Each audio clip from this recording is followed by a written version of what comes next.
احمد آباد میں مسلسل ہو رہی بارش سے معمولات زندگی متاثر ہوئی ہے۔ ویجل پور علاقے میں گھروں میں پانی گھس گیا ہے۔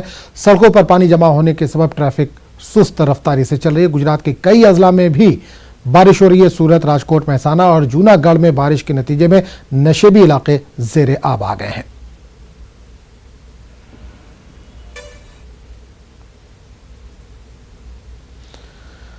کیرل، مہاراشٹر اور کرناٹک میں سیلاب کی تباہ کاریاں جاری ہیں۔ یہاں کے لوگوں کو راحت ملتی نظر نہیں آ رہی ہے۔ سڑک، ریل اور ہوائی خدمات پر بھی اس کا اثر پڑا ہے۔ کیرل کے 7 اضلاع میں ریڈ الرٹ ہے۔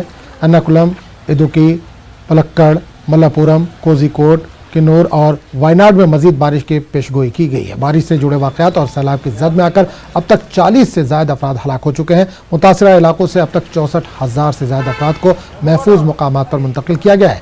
ریاست کے 14 اضلاع میں تعلیمی ادارے بند ہیں۔ یونیورسٹیز کے امتحانات بھی منسوخ کر دیے گئے ہیں۔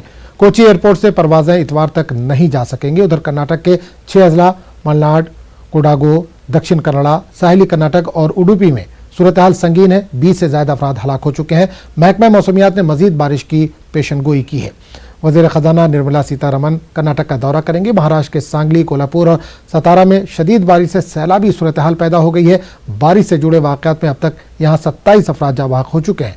متاثرہ علاقوں میں 30 سے زائد ٹیمیں راحت کاری میں تعینات ہیں۔ اب تک 2.5 لاکھ سے زائد افراد کو محفوظ مقامات پر منتقل کیا گیا ہے۔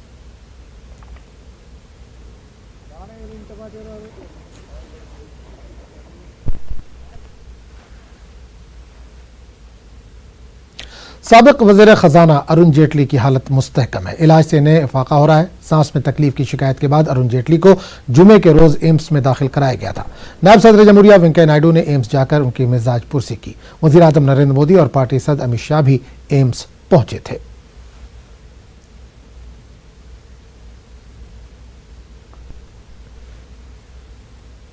اور بات مناسک حج کی۔